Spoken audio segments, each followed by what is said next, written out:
ଆଜ୍ଞା ଦେଖନ୍ତୁ କାଲି ରାତିର ଦେଢ଼ଟା ଆସି ଠାକୁର ମହୁଲୁଣ୍ଡାରେ ପହଞ୍ଚୁ।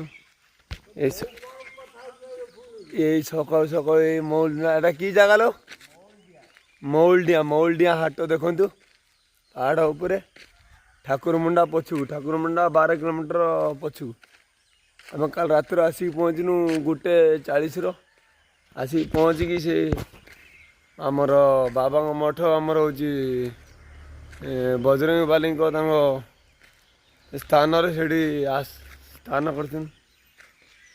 ଆରାମସେ ଟିକେ ଶୋଇସାଇ ଘଣ୍ଟେ 1.5 ଘଣ୍ଟା ସକାଳ ରାତି ପାଇଲା ପରେ ଆଇନୁ ଆସିକି ମହୁଲଡିଆ ହାଟର ଠିଆ ହେଇଛୁ। ଗାଡ଼ି ରଖିଛୁ ଗାଡ଼ି ହେଠି ରଖିଛୁ।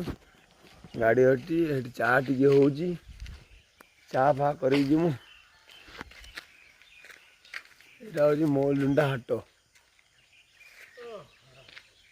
ସବୁ ପ୍ରକାର ପଣସ ନେଇତେ ଆସିଛୁ ଏଠିକି ଆଉ